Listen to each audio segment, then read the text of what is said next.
Hello ಎಲ್ರಿಗೂ ನಮಸ್ಕಾರ. ಎಲ್ಲರೂ ಸೂಪರ್ ಆಗಿದ್ದೀರಾ ಅಂತ ಅನ್ಕೋತೀನಿ. So welcome back to another blog, another day in Bangalore cities.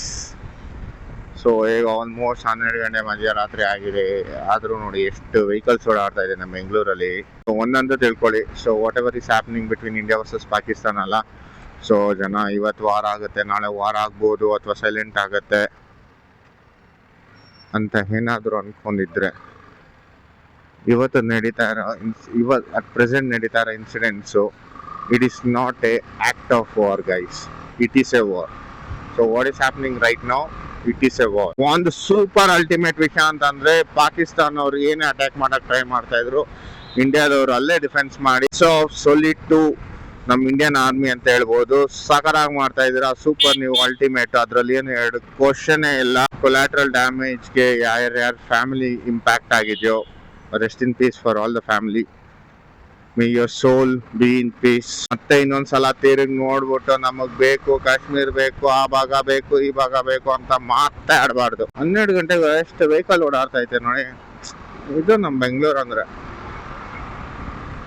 Mostly ನಮ್ಮ ಬೆಂಗಳೂರಲ್ಲಿ ಟ್ರಾಫಿಕ್ ಇರೋ ಕಾರಣದಿಂದಾನೇ ಯಾರು ಅಟ್ಯಾಕ್ ಮಾಡ್ತಾ ಇಲ್ವೇ ನನಗೆ ಗೊತ್ತಿರಂಗೆ. ಇದ್ರೆ ಇರ್ಬೋದಾ ಗುರು, ಯಾರಪ್ಪ ಇಷ್ಟೊಂದು ಟ್ರಾಫಿಕ್ ಅಲ್ಲೆಲ್ಲ ಓಡಾಡ್ತಾನೆ ಅಂತ.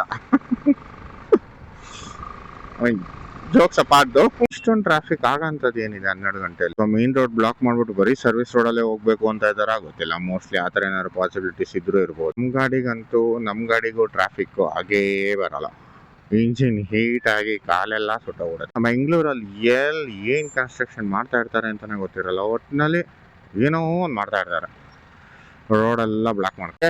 ರೋಡ್ ಬ್ಲಾಕ್ ಆಗಿದೆ, ಮೇನ್ ರೋಡು. ಅದೇ ಕಾರಣಕ್ಕೋಸ್ಕರ ಸರ್ವಿಸ್ ರೋಡ್ ಅಲ್ಲಿ ಮಾತ್ರ ಹೋಗಕ್ ಬಿಟ್ಟಿದ್ದಾರೆ. ನಮ್ಮ ಮಧ್ಯರಾತ್ರಿ 12 ಗಂಟೆಗೂ ಈ ಲೆವೆಲ್ ಟ್ರಾಫಿಕ್ ಇರುತ್ತಲ್ಲ ಬೆಂಗಳೂರಲ್ಲಿ. ಇದೇ ತರ ಬೇರೆ ಯಾವ್ದಾದ್ರು ಸಿಟಿ ಇದೆಯಾ? ನಿಮಗ್ ಗೊತ್ತಿದ್ರೆ ಕೆಳಗಡೆ ಕಮೆಂಟ್ ಮಾಡಿ, ನೋಡೇ ಬಿಡ. ನಾವು ನನಗೆ ಗೊತ್ತಿರಂಗೆ ಮೋಸ್ಟ್ಲಿ ಮುಂಬೈಲಿ ಇರ್ಬೋದು, ಹೈ ಪಾಸಿಬಿಲಿಟಿ ಇರುತ್ತೆ.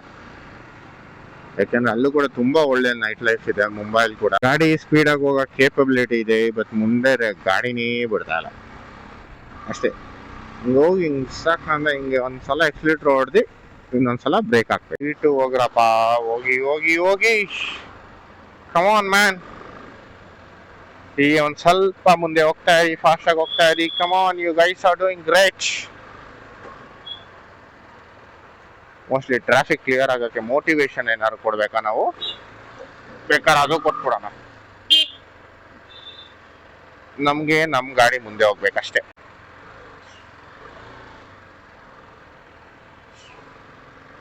ಬೆಂಗಳೂರು ಮಧ್ಯಾಹ್ನದ ಹೊತ್ತು ಗಾಡಿ ಓಡಿಸೋದಕ್ಕೆ ಜೋಶ್ ಬೇಕು, ಪೇಷನ್ಸ್ ಬೇಕು, ಶಕ್ತಿನೂ ಬೇಕು, ತಾಳ್ಮೆನೂ ಬೇಕು, ಎಲ್ಲ ಬೇಕು ಅಂತ ಗೊತ್ತಿತ್ತು.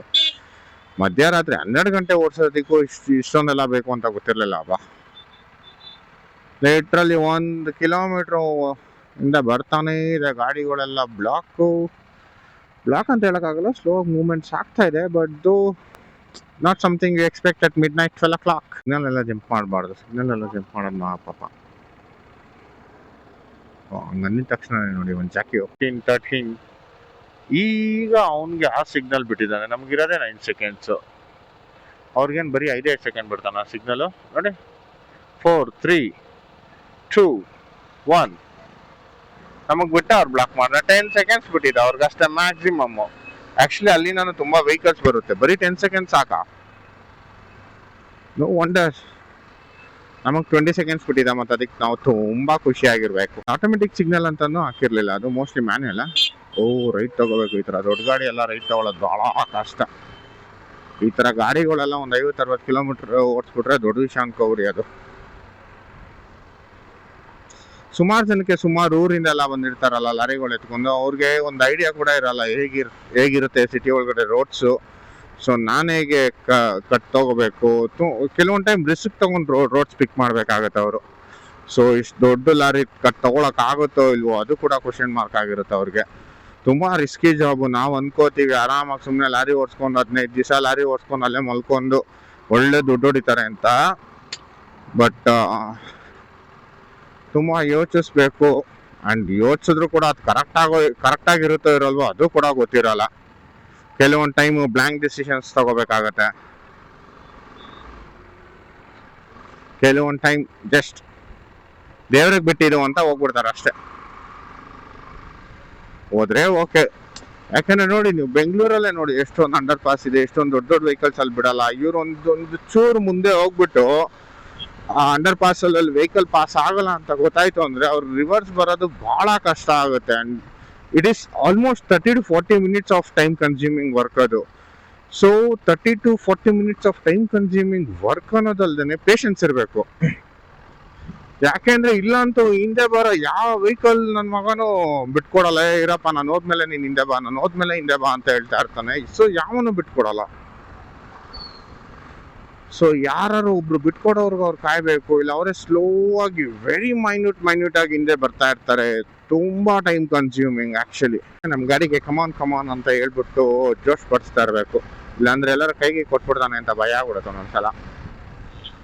ಸುಮ್ಮನೆ ಹೇಳಿದ್ದು, ನಮ್ ಗಾಡಿ ಸೂಪರ್ ಅಲ್ಟಿಮೇಟು, ಅದ್ರಲ್ಲಿ ಏನ್ ಡೌಟೇ ಇಲ್ಲ. ಪ್ರಾಬ್ಲಮ್ ಏನಂದ್ರೆ ಕೈ ಕೊಟ್ರೆ ಅದನ್ನ ಬಿಲ್ ಫುಲ್ಫಿಲ್ ಮಾಡೋದಕ್ಕೆ, ಬಿಲ್ ಅಲ್ಲ ಇನ್ವಾಯ್ಸ್ ಕಾಪಿ ಕಟ್ಟೋದಕ್ಕೆ ಬಹಳ ಕಷ್ಟ ಆಗುತ್ತೆ ಅಕೌಂಟ್ ಅಲ್ಲಿರೋ ಬ್ಯಾಲೆನ್ಸ್ ನೋಡಿದ್ರೆ. ಸೊ ಅದಕ್ಕೆ come on Jackie, you can do it always. ಯಾರ್ಯಾರಿಗೆ ನಿಮ್ ಗಾಡಿಗಳ ಜೊತೆ ನೀವು ಯೂಶಲಿ ಮಾತಾಡ್ತೀರಾ, ಲೈಕ್ ಜನರಲ್ ಆಗಿ ಫೀಲಿಂಗ್ ಶೇರ್ ಮಾಡ್ಕೊಳ್ಳೋದಿರ್ಬೋದು. I know bike is emotion, ಅದ್ರಲ್ಲಂತೂ ಎರಡು ಡೌಟೇ ಇಲ್ಲ. ಸೊ ಸುಮಾರು ಕನ್ಸುಗಳು ಕಟ್ಟಿ ತಿಂಗ್ಳಾನ್ಗಟ್ಲೆ ಕಾಯ್ದು, ವರ್ಷಾನ್ಗಟ್ಲೆ ಕಾಯ್ದು ಕಷ್ಟಪಟ್ಟು ಕೂಡಿಟ್ಟು ತಗೋತೀವಿ ಗಾಡಿಗಳನ್ನ, ಅಥವಾ ತಿಂಗಳು ಅಷ್ಟೊಂದು EMI ಕಟ್ಕೊಂಡು, ಸರ್ವಿಸ್ ಕಟ್ಕೊಂಡು, ಮೇಂಟೈನ್ ಮಾಡ್ಕೊಂಡು ತುಂಬಾ ಪ್ರೀತಿಯಿಂದ ಇದು ಮಾಡಿರ್ತೀವಿ. ಒಂದು ಸ್ಪೋರ್ಟ್ಸ್ ಬೈಕ್ ತಗೋಬೇಕು ಅಥವಾ ಒಂದೊಂದು ಗಾಡಿ ತಗೋಬೇಕು, ಪ್ರೀಮಿಯಂ ಬೈಕ್ಸ್ ತಗೋಬೇಕು ಅಂತ. ಬಟ್ ನನಗೊತ್ತು ಸುಮಾರು ಜನ ಮಾತಾಡ್ತೀರಾ ಅವ್ರ ಬೈಕ್ಗಳ ಜೊತೆ, try to share the feeling, emotion ಥರ. ಸೊ ನಿಮ್ಮಲ್ಲಿ ಯಾರ್ಯಾರು ಆ ಥರ ಮಾತಾಡ್ತೀರಾ ಕೆಳಗಡೆ ಕಮೆಂಟ್ ಮಾಡಿ. Let see how many of you people ಮಾತಾಡ್ತೀರಾ ನಿಮ್ಮ ಗಾಡಿಗಳ ಜೊತೆ, ಎಷ್ಟು ಜನ ಇದ್ದಾರೆ ನೋಡೇ ಬಿಡೋಣ ಆ ಥರ. Because bike is emotion guys, sometimes, definitely, undoubtedly. Saying that, let's sign off for this blog. See you on our next blog ali. Tada, bye bye, see you.